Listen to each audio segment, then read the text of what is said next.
Hi guys, I'm Nate from Good Man Racing. This is the Badlands off-road jack, and if you notice, it has no wheels on it because wheels on off-road jacks are really useful in the pits. They're a lot less useful when you're changing a tire in the middle of nowhere. Tires have a tendency of getting stuck in the loose gravel and sand that's out there, especially the silt. So just using a setup that has the skid plate underneath it, like this one does, is well worth it. We need to figure out a mount. I have some aluminum plate that I'm going to use to make my mount. You can buy mounts for off-road jacks like this, and they sometimes cost as much as the jack itself, and that's kind of not cool. This needs to have a profile drawn across it, drawn around the perimeter of the jack, and then we are going to notch the aluminum, bend it, and then weld those notches into a continuous seam, and we're gonna make a basket or a bucket that holds this thing in place. So this mount will get bolted to the truck itself, and this will pop in and out of it. This doesn't have the real cool taper in the back like some of the other floor jacks do that have a real nice transition to slide it in and out of. So it's gonna be a little clunky, but this section back here, even though it is sheet metal, will still be a good enough point to mount a pin to, or it can even mount a pin to the side that gives us the capacity to pin this thing in place so it doesn't fall out while we're adventuring. This is going to be enclosed at the end, almost like this box tube right here. It's going to just cup over the top of this plate on both sides and have enough clearance for this bolt, and same with this one over here, this bolt. But the tray itself is going to be pretty short. This is a 3-inch land or ledge that I'm going to be cutting my whole profile out of, and this is going to be tall enough to completely cover the sheet metal here for us to pin against. This is what the pin would look like, or will look like. This, once you've threaded it into a pipe or a tube or something like that, this will hold up against it and just lock it in place. There's gonna be a hole here, maybe a washer welded to or something like that, but I need to figure out some aluminum tubing to weld to this because steel and aluminum are not compatible, at least not in the traditional sense. So that's going to be a challenge I'm going to have to figure out for this project.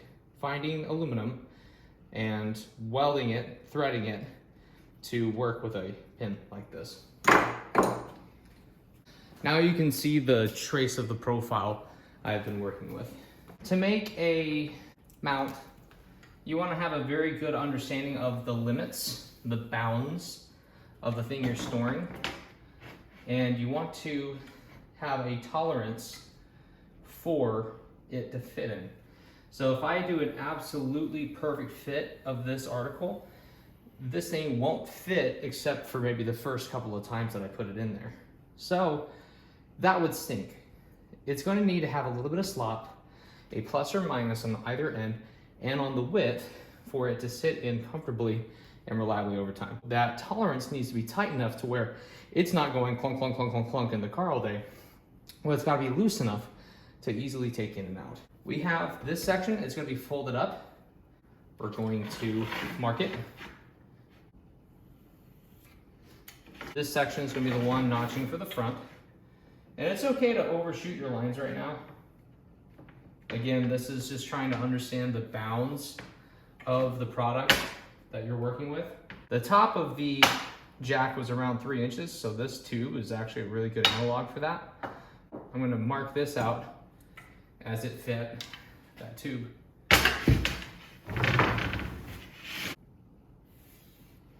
If you're lucky, all of these marks are square. Take one of your angle finders and check. See how that says a nice 90 degrees? Good. This plate is gonna fold up. This is also going to fold up, and they will support each other. You see those bolts down there?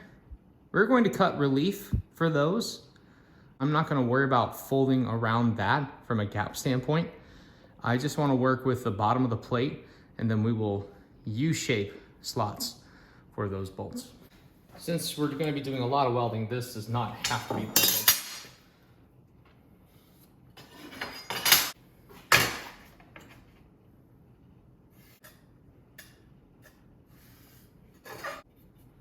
These are cutaways, things that we can work with later. This is good, this is good, this is good, this is good. And this is gonna be a notch to bend against. This is gonna be a notch to bend. This here is a full cut. I wanna separate this material from this plate. So that will happen first.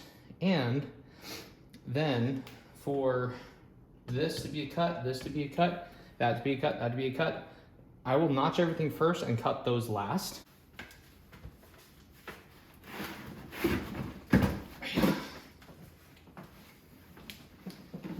Circular saw time. If you look at the periodic table, a little bit of a sciencey conversation for you, but if you look at the periodic table, aluminum is actually in the metalloid section, or non-metals, but solid materials. So in that bracket of material, it is relatively soft compared to most of the other stuff on this side of the periodic table. So that means it's easier to cut. This is an aluminum cutting blade. Diablo makes fantastic blades. They are a blade I almost use exclusively for materials with circular saws. And rather than cutting this inside, I'm gonna cut that outside because I really don't want to deal with aluminum shavings in my shop. Okay, of the things that we're going to need, you need to have eye protection, and I like using respirators with circular saws, a way to clamp the workpiece to the part. And since this thing is plugged into the wall, we need an extension cord.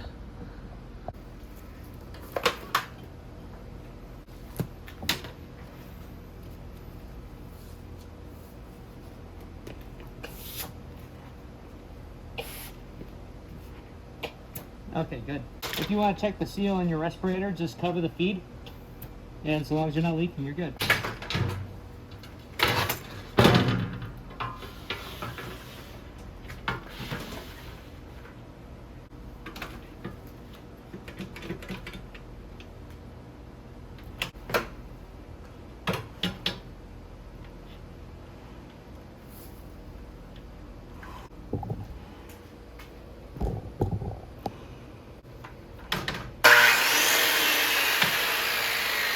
Alright, our first goal is to cut this piece off right here completely.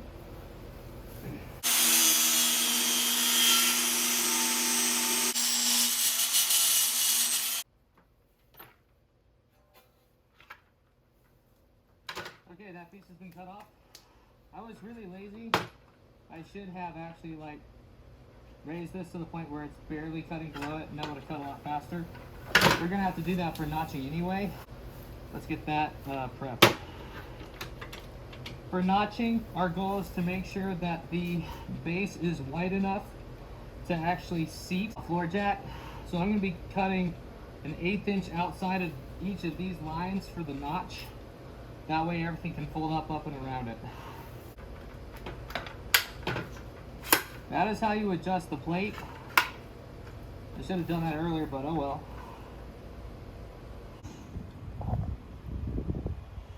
That is how you notch material to bend it.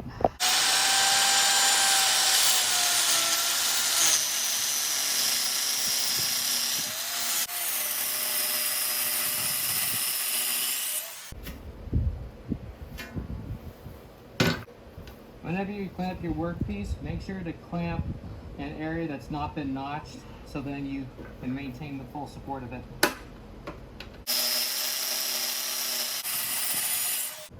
The goal was to just make a parallel cut with the line that we had.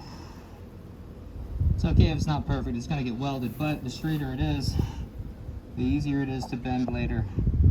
And that's really the whole goal of this technique, is to just have a way to bend your shape without a sheet metal bender. If there's a sheet metal company that wants to sponsor us and work with us, I mean, we're totally cool with that.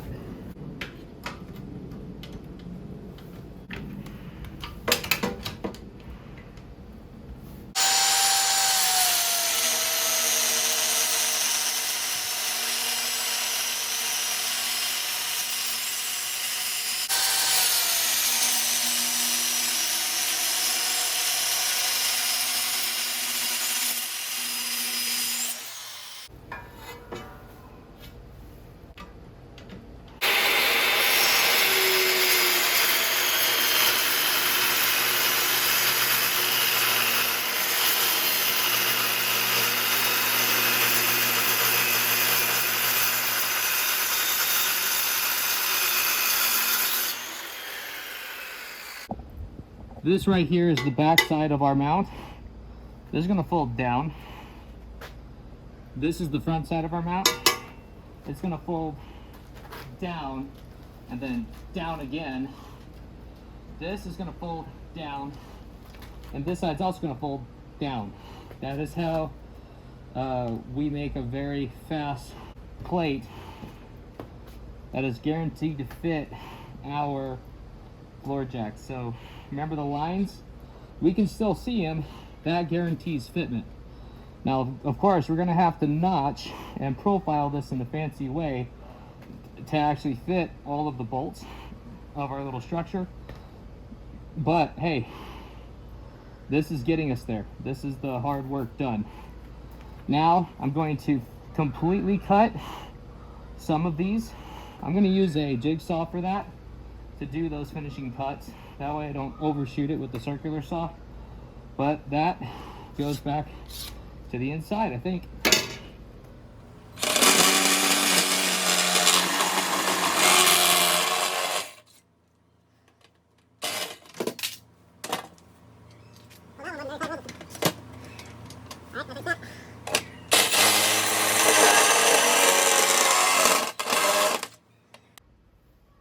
Okay, that piece is off.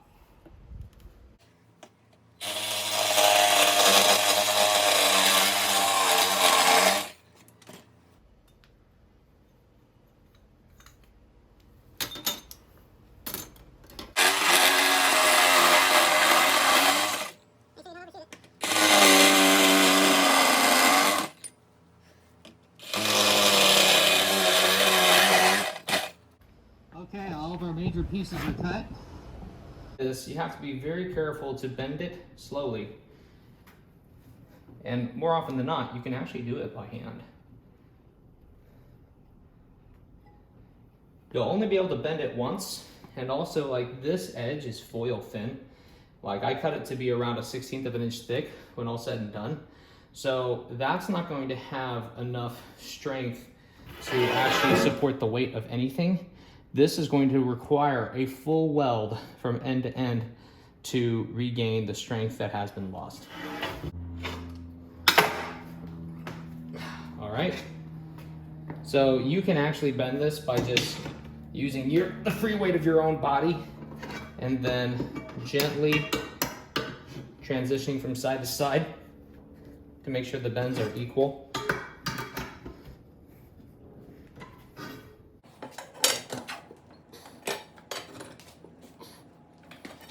The more you bend it, the easier it will get.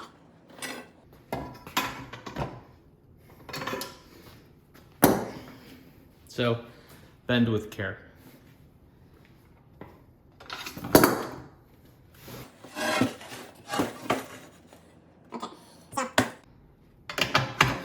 Put your weight on it and force downwards.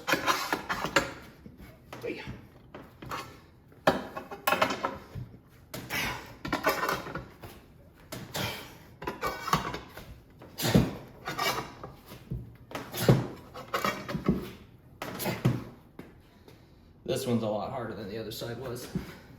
That's usually indicative of not having the cleanest cut, the straightest one, I should say.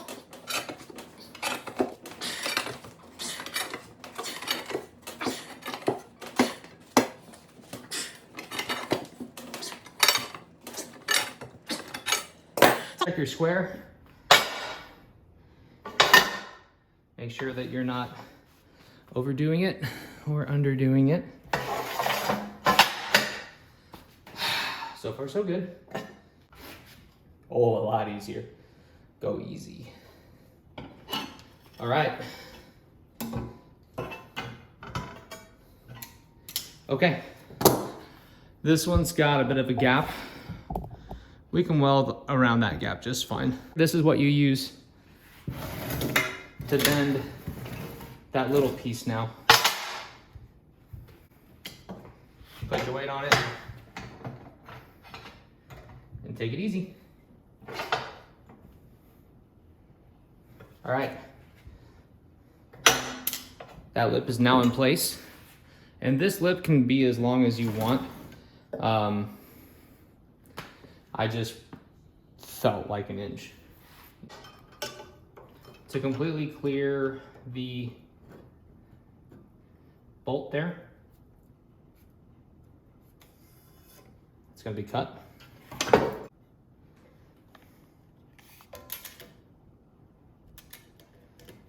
If I go 1 inch, it's absolutely guaranteed to fit. 1 inch. 1 inch. Get this lined up.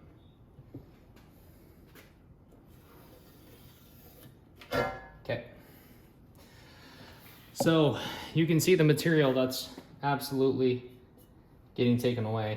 That cannot exist. Neither can this. This cannot exist either. So we just have to choose how far it goes back here.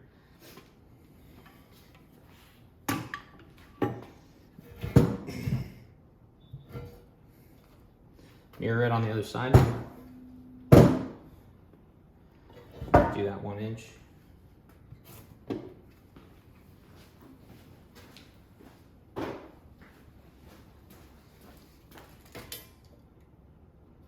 Inch. 1 inch.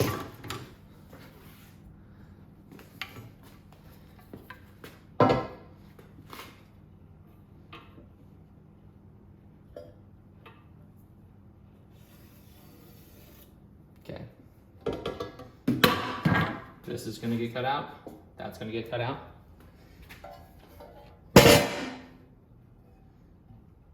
That's gonna get cut out. Or this stays, that gets cut out. Cut out, cut out, cut out. Stay. Cut out, stay. Cut out, cut out, cut out, stay. We're not gonna do anything on the back yet. See how this thing's gonna have just like no support on it whatsoever? That means that we're gonna have to weld a little tiny funky curved gusset to make all that work. This might completely get cut off and redone. We shall see.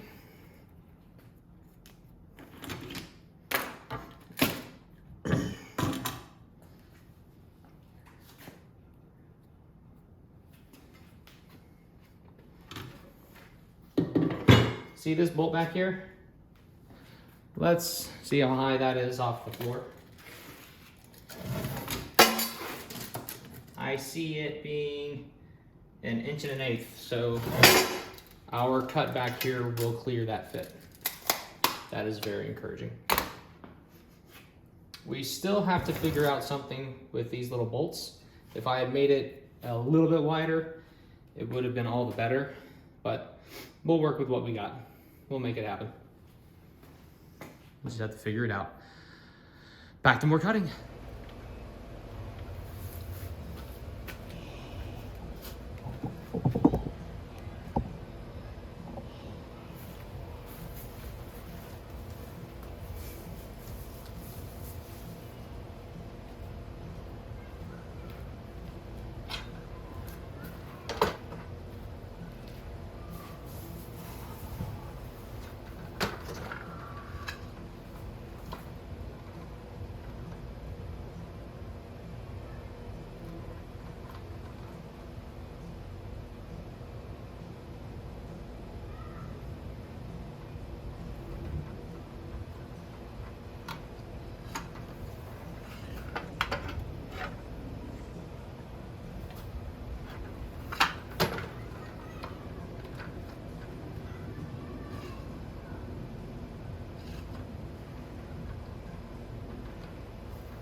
you're wondering, yes, the metal shavings hurt.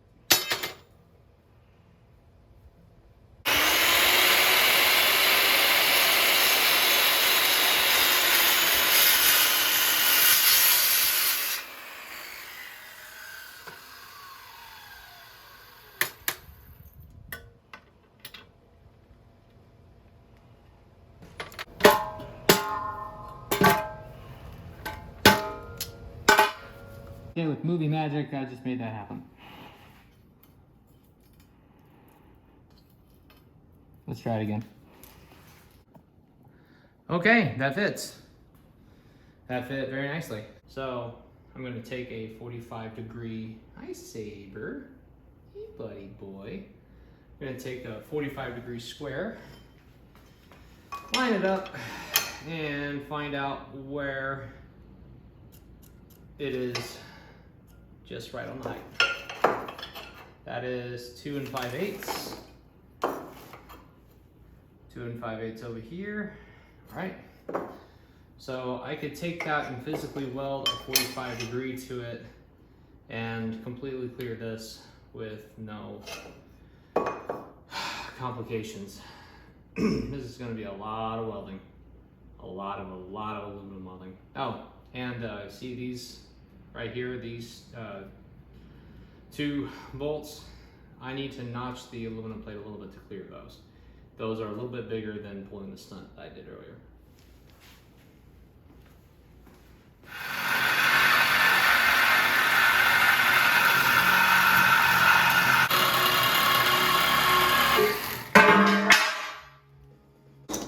Kind of got a 2-step process to it.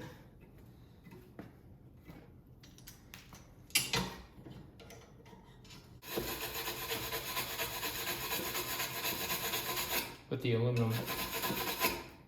Now we clean with the stainless steel wire brush.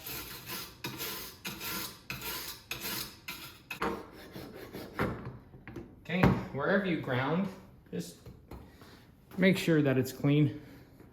Clean enough to have continuity.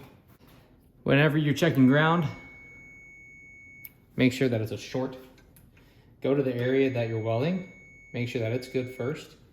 Now go to your ground. 0.3. It's as low as this thing's gonna read. That's good. The tungsten I'm using is very blunt.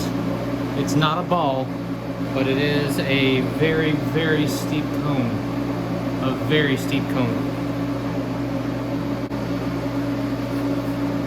Metalloy did provide the wire. This is ER356. It is a generic 50-52 grade aluminum welding wire. These are the Magpul Flight Glove 2.0s.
Again, I'm not an aluminum welder. You can see my weld there.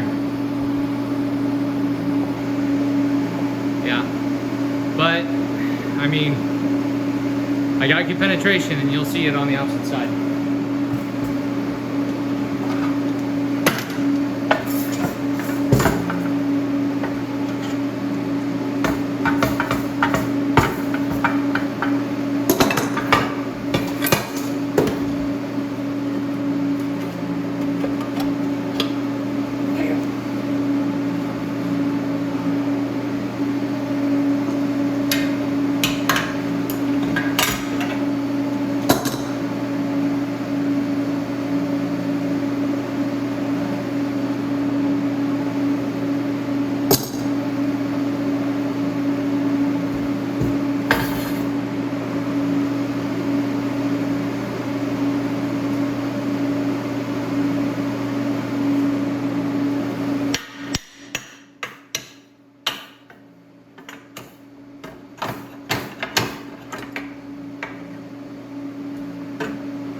Well, no.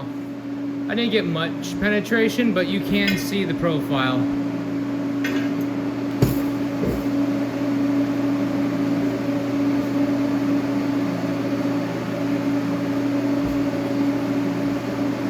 I mean, you can see I had a little bit of penetration with the regular waveform and then a lot more with mine. But I feel like I'm welding better with theirs, so I'm just gonna keep using it.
The cheat way to get a good penetration is to have a gap, and that's very common in the professional world.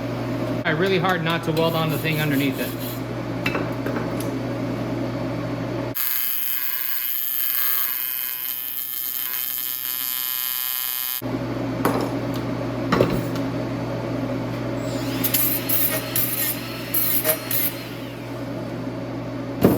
I'm not trying to grind the weld per se, just the very toes and see if there's any lack of fusion.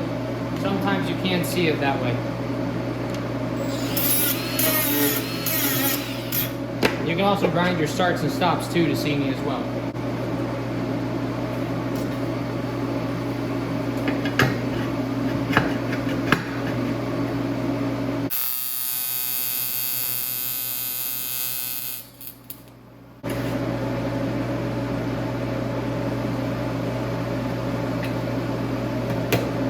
Okay.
Much better tungsten, much better heavy weld. All right, I can do something with that.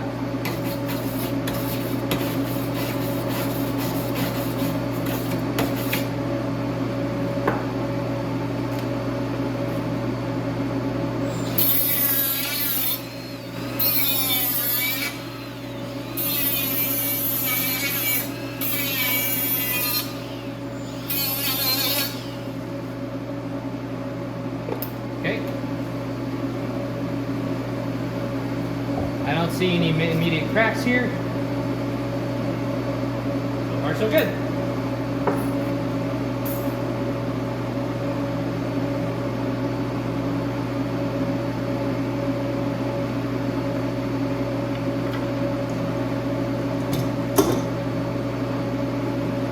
This part's pretty hot, so we're gonna let it cool off and take a break.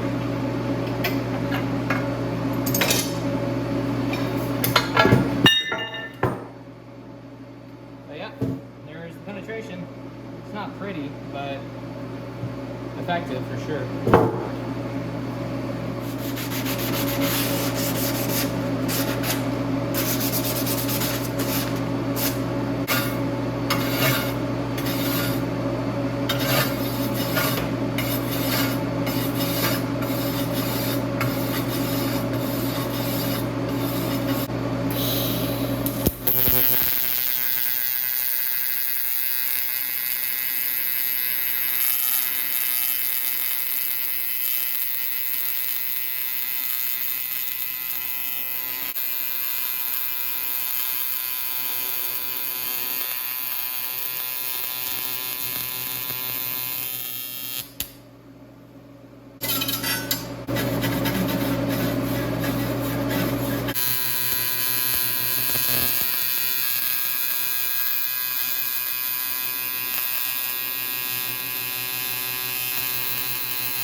see the penetration on this side.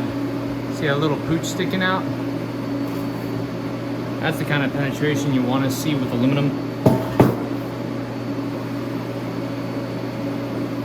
You can see I overshot it on that corner a bit.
My inner pass temperature has got to be too high. I'm going to let it cool down.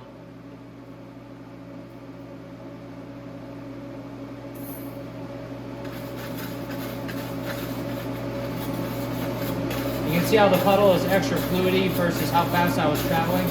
Like, that means it's really hot.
penetration on that side was pretty consistent. You can see that bright line going all the way across. What's kind of fun about that is that you can actually, like, every time you see a start and stop, you'll see it on the back side. You can see that I was able to weld a long time here, and then I got tired, so then I had to do much shorter spurts, which means it also wasn't as hot. But at the same time, the penetration's still there.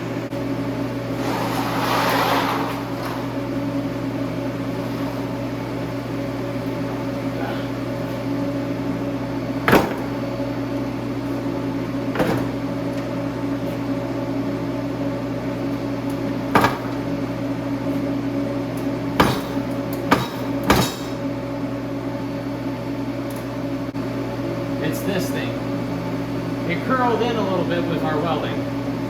So I'm going to just grind this a little bit right here, pull it out, try it again. And remember, you only bend it once.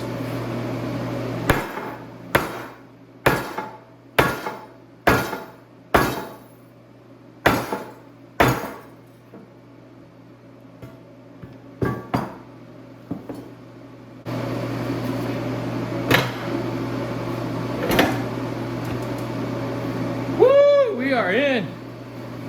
Oh yeah, we're in. I do need to increase the tolerance there. It is very tight. That is a mount. Okay, here is the mount in its rough welded condition into the back. There's going to be that locking pin and it's going to go in there. So organized Nathan thinks about like maximizing the amount of space that we can throw stuff in, and this is the spot I imagine would allow me to do that. This gives me access to just throw it in, throw it out, but we have some interference issues that make this less ideal for the floor jack. Let me show you first. Or, you know what? Let's pretend a bit. Oh, I just finished changing the spare tire. And I'm on 75-pound weight. Hey, check that out. That fit. Well, that's cool. What's interesting about that whole little experience, though, is that I did it angled. You know, that ain't this. I can't get on top of this thing to really pull it out because of the stuff that's in the way. If I angle it just a little, like that, suddenly I can get in and I'm able to lift it up a lot better. That actually might be the solution to the problem, like where it goes.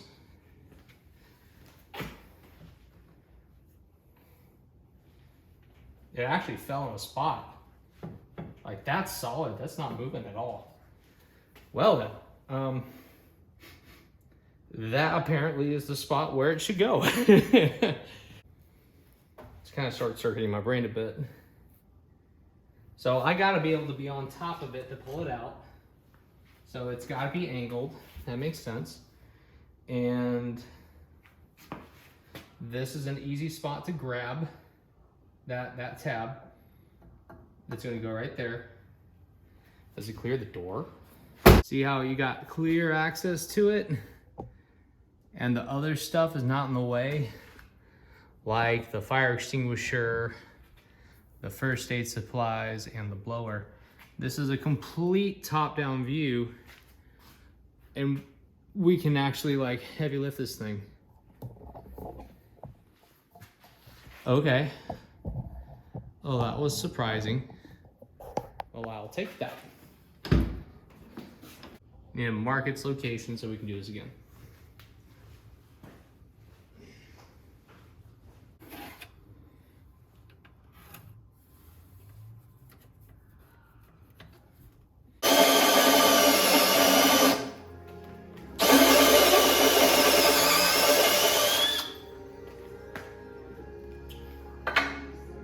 This is the pull pin that we will use to snap this thing in place. This thing's bald, but I'm out, so I'm gonna use what I got.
Yes!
All right, that piece of hardware is in.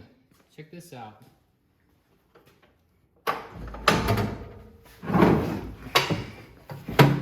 Ta-da!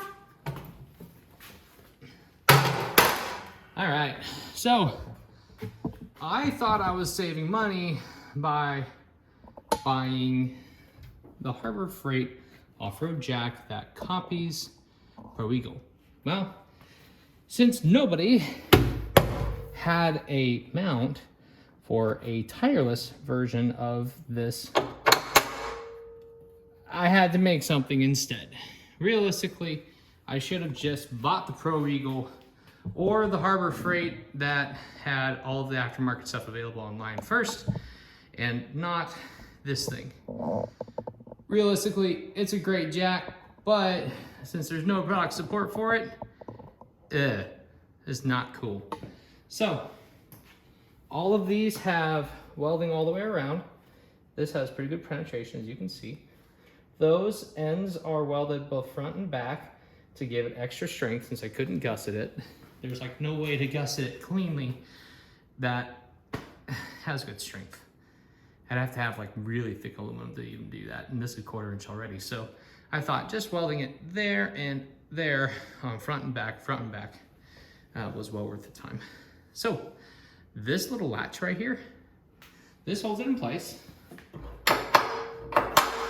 and the whole thing just keys in. So it's angled because that's the easiest way to access it, and like good back lifting techniques with your back. But here, I'll show you how it goes in. I couldn't do it fully straight because it's super awkward around all of the gear that's already in there.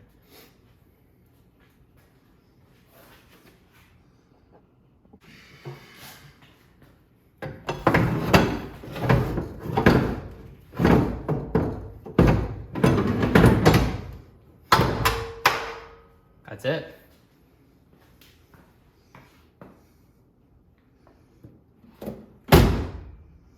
Okay, and the mount goes as flush to the door as possible.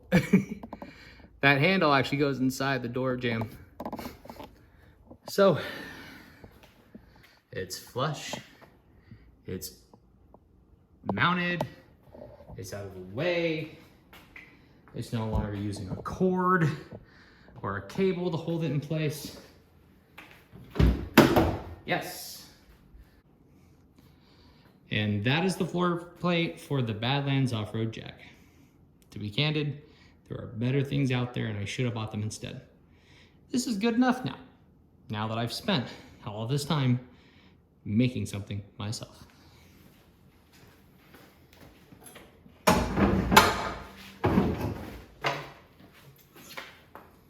That's a lot easier than it used to be, that's for sure. Jeez.